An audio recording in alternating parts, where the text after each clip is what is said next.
Bismillahirrahmanirrahim.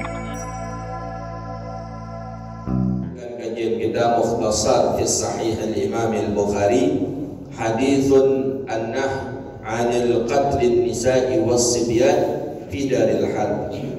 Hadis tentang larangan membunuh perempuan dan anak-anak dalam peperangan.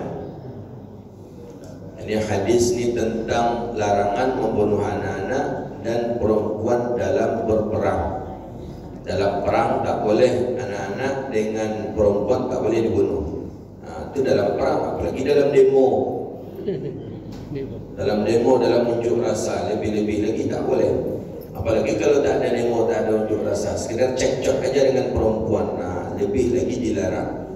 Merusak atau menyakiti daripada perempuan dan anak-anak itu dilarang dalam Islam. Jadi anak-anak dengan perempuan itu betul-betul dijaga dalam Islam, dipelihara dalam Islam. Bahkan Islam bukan sekedarnya anaknya kaum muslimin, bukan perempuan kaum muslimin, seluruh perempuan di dunia, walaupun perempuan itu kafir, walaupun perempuan itu kafir. Jadi larangan ini nanti kita jumpa di hadis ini. Nabi melarang kepada sahabat, ya, Nabi melarang kepada sahabat perempuannya kafir, dan begitu juga dengan anak-anak mereka. Dan bahkan digandengkan dengan ghanaim kalau di dalam syarahan hadis itu, digandengkan dengan binatang ternak. Tak boleh. Maka kalau tak ada hajat, tak ada darurat, tak boleh binatang ternak itu untuk kita sakiti. Wah, punya ayam, walaupun ayam kita, tak boleh kita sakiti dia. Ya, sakiti mungkin, ya, tiba-tiba aja ingin buat cabik bulunya ke sadonya, cabik bulunya sadonya, haram, walaupun ayam kita. Atau mungkin kambing awak guntang telingunya seketek aja untuk agak berbeza dengan kambing yang lain, tak boleh. Nah, karena jadi ada nisa awasibyan fi daril harb. Itu judul hadis. Masuk ke hadis Nabi sallallahu alaihi wasallam. Masuk kita ke hadis daripada Ibnu Umar radhiyallahu anhuma.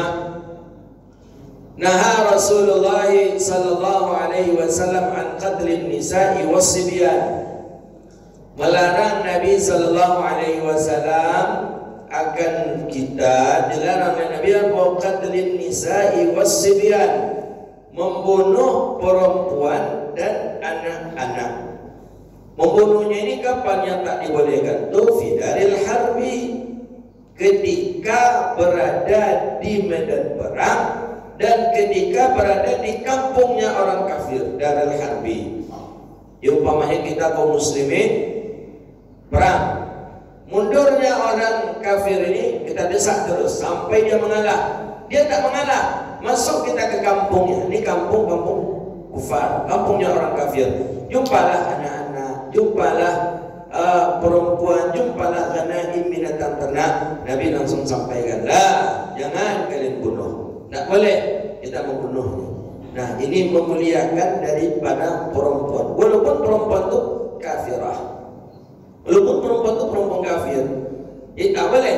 Ya, jika tidak ada perlawanan daripada mereka. Kalau nya mabuk panah pula, kalau nya mabuk dan bisa pula dia membunuh, ya tentu boleh untuk membunuh mereka.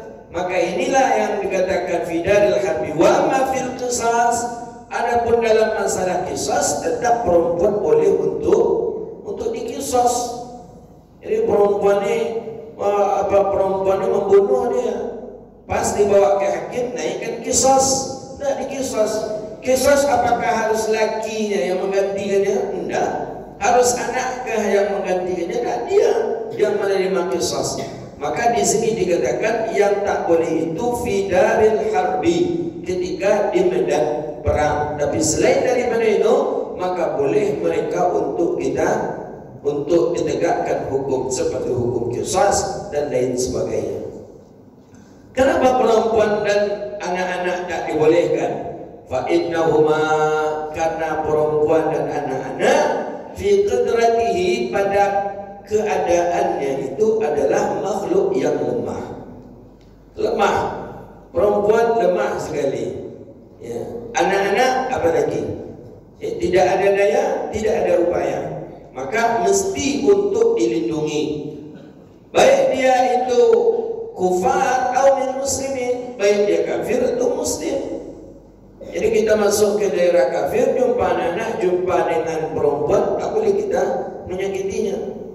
Nah, ini sekarang yang tak dipakai oleh orang-orang kafir hari ini. Orang kafir itu kejadian, ya, ada kaum muslimin yang memakai jilbab itu, langsung ditariknya, langsung dipukulnya. Ya, di mana kejadian itu di Spanyol, di mana itu? Yang ketika perempuan, kemudian ada lagi di daerah mana India itu, perempuan yang berjilbab, kemudian dipukul, diusir dari sekolahnya oleh gurunya, ya karena memakai jilbab. Tak dibolehkan dalam pandangan Islam. Walaupun perempuan kafir, anak-anak, tetap kita harus menjaganya. Nah, karena dia adalah makhluk yang lemah yang Allah ciptakan untuk kita. Makanya salah betul ya ketika Israel menyerbu Gaza itu, tapi di situ juga anak-anak, ya, anak-anak dibunuh, kemudian perempuan-perempuan dibunuh, tak dibolehkan.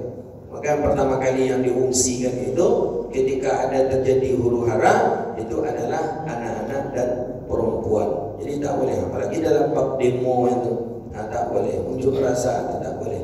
Maka siapapun di antara kita, ya, menghindarlah, ya, jauhilah perkara perempuan dengan anak-anak ini. Apapun itu hukumnya, apapun itu masalahnya, bisa mengelak-elakkan saja terlebih dahulu, jangan kita menyakitinya. Maka perempuan ini makhluk yang mulia, lemah ia juga, mulia ia juga. Maka oleh karena itu jangankan untuk perang anak-anak pun tak boleh kita bunuh, lil imlaq kata Allah. Allah katakan dalam Al-Quran lil imlaq. Apa maksud lil imlaq? Takut fakir. Itu punya anak lahir kerojuk lelaki pas dulu di PHK ketika itu. Rezeki tak ada, cari kerojuk payah, akhirnya bunuh anak. Tak boleh dalam Islam. Nah, itu ketika bayi yang belum tahu apa-apanya. Apalagi ketika mereka yang sudah tahu, maka tetap kita muliakan dan tak boleh kita untuk menghinakan. Fa inna nisaa makhluk syarifah, maka sesungguhnya perempuan itu makhluk yang mulia. Mulianya perempuan. Maka Nabi SAW yang menjaga perempuan disebabkan karena kemuliaannya perempuan. Kalau Nabi sebelum dia akan menjadi Rasul, perempuan sangat hina, betul hina, jadi dibunuh hidup-hidup dan bahkan dilakukan dengan cara yang tidak baik, dipukul, dipermalukan. Tapi ketika Nabi diangkat menjadi Rasul, yang pertama Nabi lindungi adalah nisa, perempuan. Maka perempuan wajib dan layak sekali untuk bersyukur kepada Allah karena telah lahirnya Nabi Muhammad SAW. Makanya yang paling semangat mestinya maulid Nabi ini ibu-ibu, memasaknya lah dan apanya lah, karena ibu-ibu dan lebih tinggi rasa syukurnya dengan adanya Nabi Muhammad. Baiklah zaman Khalifah Umar dulu, ya zaman Sayyidina Umar belum masuk Islam, ada perempuan lahir bunuh hidup-hidup. Tak ada harga dirinya perempuan ketika itu. Tak ada. Perempuan itu seolah-olah kal hayawan, dibuatnya seperti hewan. Maka ketika Nabi diangkat menjadi Rasul, perempuan itulah yang diangkat oleh Rasulullah, dijaga oleh baginda Nabi SAW. Sampai ceramah Nabi sebelum meninggal dunia di Haji Wada, pesan Nabi di Haji Wada dalam khutbah Nabi tentang perempuan. Nisauna, kata baginda Nabi, perempuan-perempuan kita jagalah dia, tutuplah auratnya. Itu pesan baginda Nabi SAW. Jauhilah dia daripada neraka. Maka Nabi SAW memuliakan perempuan. Islam memuliakan perempuan karena ibu kita adalah seorang perempuan. Makanya dalam Al-Quran itu ada surah An-Nisa, tidak ada surah Ar-Rijal. Nah, dalam Quran ada surah Rijal, ada surah Rijal. Yang ada surah An-Nisa yang ada. Surah An-Nisa perempuan, tidak ada surah Ar-Rijal, tidak ada. Walaupun Nabi kita seorang rijal laki-laki, tidak ada surah Ar-Rijal. Begitu Islam memuliakan perempuan. Maka dikatakan dalam Al-Quran itu apa? Wa qada rabbuka alla ta'budu illa iyyahu wa bil walidaini ihsana. Apa katanya di dalam itu? Wala taqul lahumā uffin. Itu kan kepada ibu bapa, tapi lebih ditekankan kepada ibu.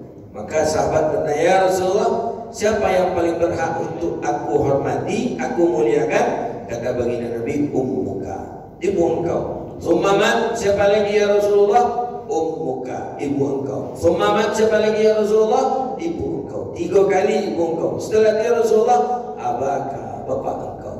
Ya, baru bapak yang ketiga yang kampek bapak. Dia bukan berarti awak kapak, awak ayah kita tidak kita hormat. Nah, bukan perlu ke ayah ibu bapak kita tidak kita hormati, bukan. Tetap kita muliakan. Yang lebih kita ihtiramkan adalah kepada ibu bapak kita.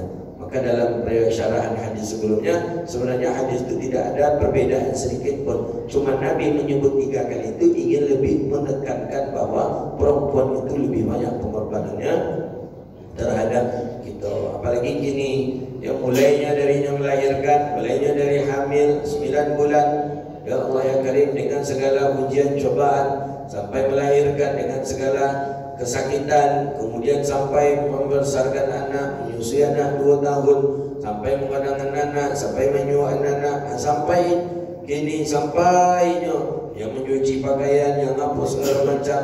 Ya memang dalam satu sisi kita laki-laki mencari uang, tapi ternyata berat juga tugas yang dilakukan perempuan walau nampaknya di rumah. Bukti baretnya dicubuk awak sehari ada nio ada. Alah rumah kita mana sehari itu rasa 10 tahun rasa mobil anak di rumah. Begitulah ya sabarnya perempuan itu mendidik dan menjaga anaknya. Maka oleh karena itu pertanyaan sahabat kan jelas kepada Rasulullah. Siapa yang bertanya kepada Nabi? Suamiku pergi perang ya Rasulullah. Dia bisa berjihad di medan perang. Dia meninggal di medan perang. Dia masuk surga. Kami apa yang kami dapatkan? Kami tak bisa berangkat perang. Kami tak bisa jihad.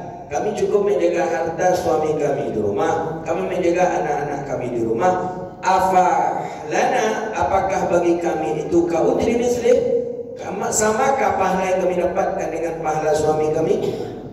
Nah, itu ada satu orang perempuan yang diutus oleh perempuan-perempuan sahabiah kepada Nabi SAW. Kata Nabi, kullahun, katakan kepada mereka, kata Rasulullah, selagi dia ikhlas dan redha menjaga anak-anak suaminya, menjaga harta suaminya, dan dia menetap di rumah karena Allah, maka bagi dia dengan pahala yang sama. Jadi sama pahala dapat pahala jihad.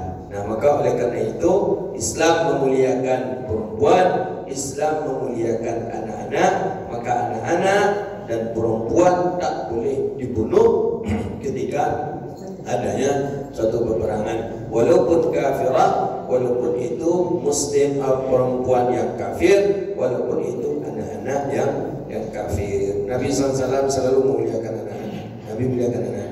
Bahkan ada dalam satu riwayat hadis, nampak orang tua yang memukul anaknya syadidul ghadab itu sampai berbekas anak itu dipukul sampai Nabi marah. Kata begini Nabi SAW, la tarda. Kata begini Nabi, kenapa kau marah? Betul, engkau telah dikalahkan oleh syaitan engkau. Jadi engkau telah dikalahkan oleh syaitan. Maksudnya yang membuat engkau seperti itu adalah syaitan. Nanti ketika anak kesakitan, anak apa yang akan mengubik siapa? Kita juga. Maka oleh karena itu marah ya dalam keadaan sederhana atau biasa saja. Kalau anak dipukul, sakit luka yang mengubik siapa? Ayahnya juga, orang tua juga menyesal. Maka tak boleh. Jadi jangan. Maka banyak orang yang membunuh anak, banyak orang yang menyakiti anak, itu karena sudah dikalahkan oleh syaitan. Maka oleh karena itu marah, ya ingat diri kita cepat, jangan sampai marah yang berketerlaluan kepada anak dan istri kita. Jadi kesimpulan kajian kita bahwa perempuan dan anak-anak itu mesti harus dilindungi di medan perang, ya. Dan tak boleh dia disakiti dan tak boleh dia untuk dibunuh. Makanya ada tawanan perang. Dari mana tawanan perang itu? Tawanan perang itu daripada tangkapan perang. Ketika orang muslim masuk ke dalam satu kampung, setelah berperang, kampung itu orang kafir dan seluruh laki-lakinya keluar dan lari, maka perempuannya dan anak